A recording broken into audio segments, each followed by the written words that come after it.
All right, we just got home from work. Kamala Harris finally took a challenging interview on Fox News. Let's see what happened. A few moments later. I heard about that. They were saying I was like threatening. I'm not threatening anybody. They're the ones doing the threatening. They do phony investigations. I've been investigated more than Alphonse Capone. He was the greatest gangster. No, it's true. But think of it. It's called weaponization of government. It's a terrible thing. So, Bret, I'm sorry, and with all due respect, that clip was not what he has been saying about the enemy within that he has repeated when he's speaking about the American people. That's not what you just showed. he was asked about that specific... No, that's not what you just showed. In all fairness and respect to you. That was the question that we asked him. You didn't show that, and here's the bottom line. He has repeated it many times, and you and I both know that. And you and I both know that he has talked about turning the American military on the American people. He has talked about going after people who are engaged in peaceful protest. He has talked about locking people up because they disagree with him. This is a democracy. And in a democracy, the president of the United States in the United States of America should be willing to be able to handle criticism without saying he'd lock people up for doing it.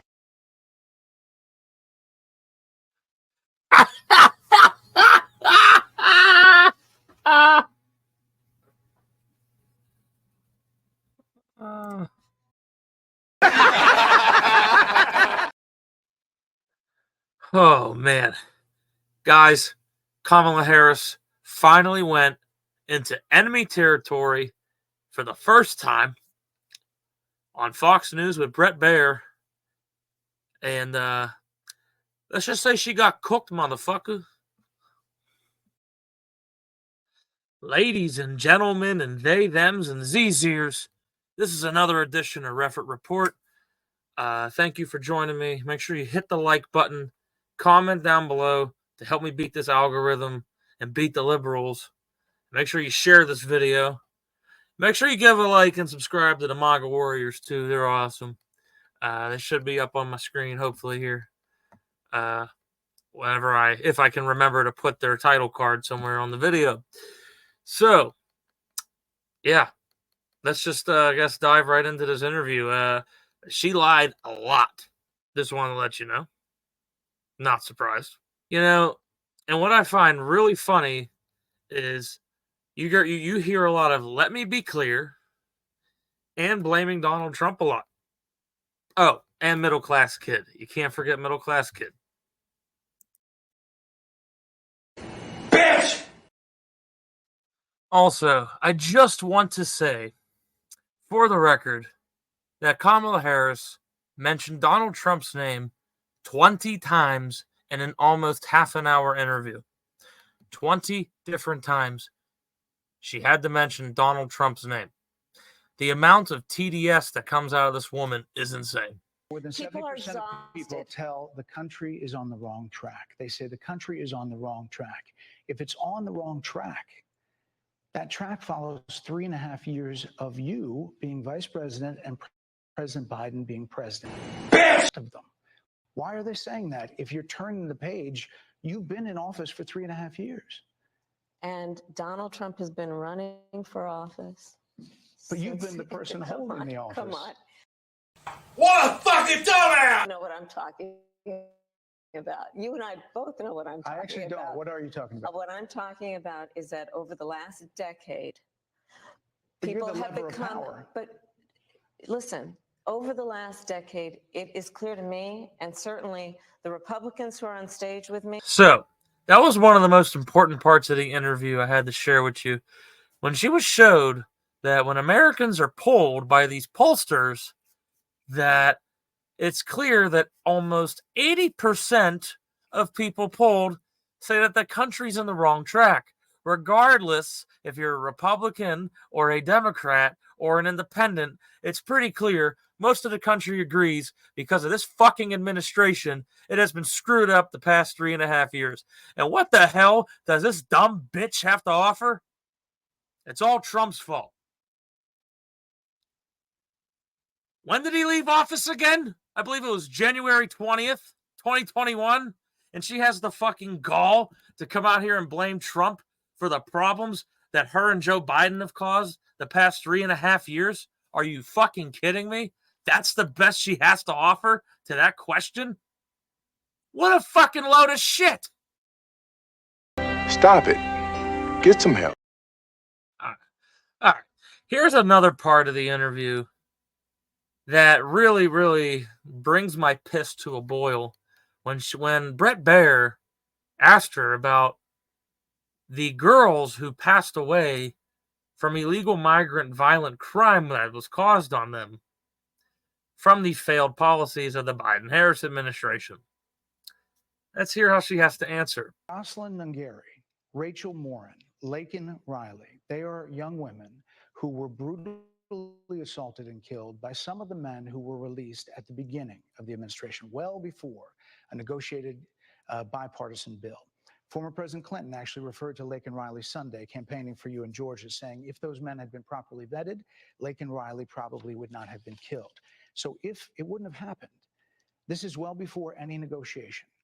This is well before Donald Trump got involved in the politics. This is a specific policy decision by your administration to release these men into the country. So what I'm saying to you, do you owe Bret, those I think it's families really, I think an apology? Let me just say, first of all, those are tragic cases. There's no question about that. There's no question about that. And I can't imagine the pain that the families of those victims have experienced for a loss that should not have occurred. So that is true. Well, that's it. End Kamala Harris's campaign right there. She just said it herself. It's true.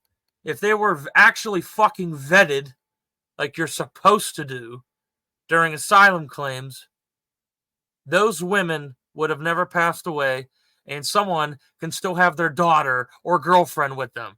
But guess what? You failed the American people again, Kamala.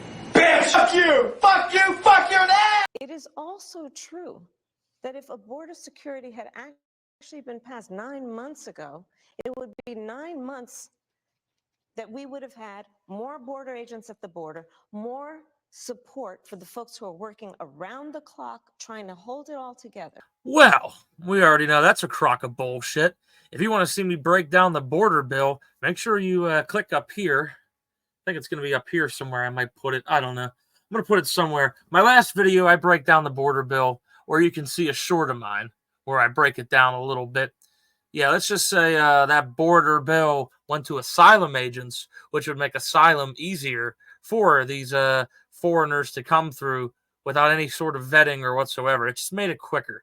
When she says border agents, when they wanted more border agents, she really means asylum people. You know, the asylum judges, not really border agents. Pathetic how much you have to lie to try to win the presidency, huh? Ensure that no future harm would occur. And this election in 20 days will determine whether we have a president of the United States who actually cares more about fixing a problem, even if it is not to their political advantage in an election, because there was a solution, Bret. Kamala, how fucking funny and ironic is that? You're literally in office right now, and you could help your poll numbers just by simply closing the border and reopening some pipelines so our prices can go back down and our economy can be great. But unfortunately, that wouldn't do you any good with your environmentalist lobbies, huh? It was a policy decision in the early part of your administration. I will let one of the mothers talk about it. Take a listen. Because of the Biden-Harris administration open border policies catch and release, they were enrolled in the Alternatives to Detention program. This is how you know Kamala Harris's campaign is sinking in the toilet, when you can actually play video clips of these people, you know, these mothers, particularly this one for Jocelyn Nungari. Yeah, you can actually play this footage and see the genuine look of horror on her face because of what her daughter went through before she passed away. You can't run away from videos and the truth, Kamala. It's eventually going to come and bite you in your ass. They were released into the United States. It was not even a full 3 weeks later that they would take my daughter, Jocelyn Nungari's life. I believe the Biden-Harris administration open border policies are responsible for the death of my daughter. That's the early days. So do you owe them an apology is what I I'm will saying. tell you that I am so sorry for her loss. Wow. One of the most ingenuine. I am just so sorry for their loss. I'm just sorry. Can you tell, just by the way you can look at my face, how sorry I am for those people's lives that I've affected? Look at the genuine look of sincerity on my face. Bitch! Sincerely. But let's talk about what is happening right now with an individual who does not want to participate in solutions. Let's talk about that as well. But do you Brett, want to answer in all her? fairness, I told you I feel awful for what. Dude, every fucking answer is always, but Trump, but Trump. We're not asking you about Trump. What the fuck are your plans, bitch, to fix the border? What the fuck are your economic plans besides you're a middle-class kid? That's what we want to know, okay? We're tired of hearing you, about fucking hearing you talk about Trump. I can't talk because I'm so fucking agitated. Calm down. Calm down. Don't get a big dick. And her family have experienced. During that time, you said repeatedly that the border was secure. When in your mind did it start becoming a crisis? I think we've had a broken immigration system transcending, by the way, Donald Trump's administration even before. See, even that's a fucking lie, because I broke that down way earlier this year before Kamala was even considered a presidential candidate. You can check out my border video in my past videos because I broke down the immigration statistics and the illegal immigration statistics. Does not look good for the Biden-Harris administration as millions have poured across that border that are verifiable and documented. For undocumented, we could have up to 21 million fucking people lurking around in our country. But somehow this bad immigration transcended. Should we look at the immigration data again? I mean, we could go back to my past video and show you. So let's do some basic math here, which is something liberals aren't very good at. They're not very good at economics either. But that's okay. That's why you tune into this channel, because you actually want to educate yourself and not put your head up your fucking ass. So let's take a look at these numbers real quick, shall we? So Donald Trump comes into office about 2017, right? And if you compare it to 16, 15, 14 Obama years, he already did better than Obama in his past 3 years, right? 310,000 total encounters the whole entire year. I would say that's pretty good. And then you follow that up with another 404,000 encounters. Let's compare the first year actually to the first year of Trump. Trump's 310,000 encounters to Joe Biden and Kamala Harris's first year of 1.6 million people in the first fucking year. Okay. Year 2, 404,000 to 2.2 million people. Yeah, Trump's numbers were apparently pathetic. 2023, 2 million people compared to 405,000 in 2020. Are you understanding that the Democrats are dumb and stupid and they gaslight you? They don't expect you to actually research this shit and find out how much pathetic liars they are? I mean, my God, they can't even lie their way out of a wet paper fucking bag at this point. I mean, look at this. Within the first 2 years of their presidency, of the Biden-Harris administration, already 3 million encounters. And then you follow that up with another 2 million. That's now 5 million encounters. And I don't even have the updated fucking numbers to show you this shit. I mean, who knows what it could be at this point. But it's because we didn't enable a border bill which sent more money to Ukraine's border to protect their borders, and it would bring us more asylum-seeking judges.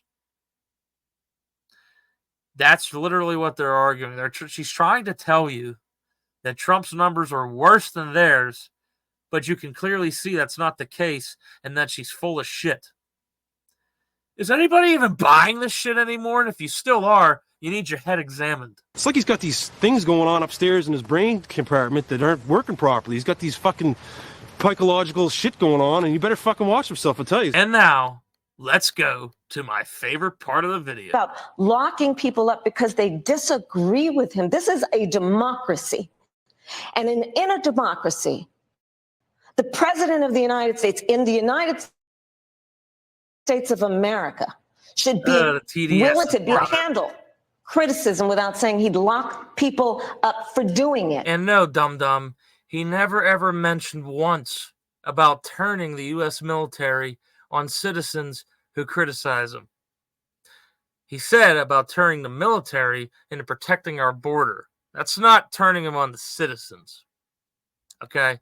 And when he says the enemy within, he's talking about you guys, the top Democrats, who are installing these policies, screwing over the American people to help these illegals that shouldn't even be here in the first place. Let me just get this straight. Most of this interview is all window dressing, okay? She says she has a plan, but then doesn't talk about the plan. She did that the whole entire interview. Everything was but Trump, but Trump, but Trump. The Harris camp is panicking. Pennsylvania Democrats are panicking. Okay, let's go to Polymarket real quick before we end this video. And yeah, look where we're at here at this point. So after, what's the date today? The 17th, right? So it looks like we're going to go into right now. As of October 15th, Trump was only up 15.5%. Now look where he's at. He is almost 18.3% up now since Kamala Harris went on Fox News and got absolutely wrecked by Bret Baier just for asking logical questions that nearly broke her, and you heard her scream. Yeah, this is where we're at. The American people are seeing through her bullshit, and I can't be any prouder than that. Guys, thank you for watching. It was a fun time as always, breaking down these interviews and stuff for you and giving you a conservative perspective. I'll be doing some flag waving Sunday with the MAGA Warriors. We're going to be grilling. I'm going to be getting some water bottles, some burgers, and some charcoal. As I was told by General Joe, there will be a grill there. So you can see me cooking on MAGA Warriors, giving them a sub. And just in case that main channel goes down, make sure you subscribe to MAGA Warriors too. And make sure you all subscribe to my channel because we are true patriots. And I will see you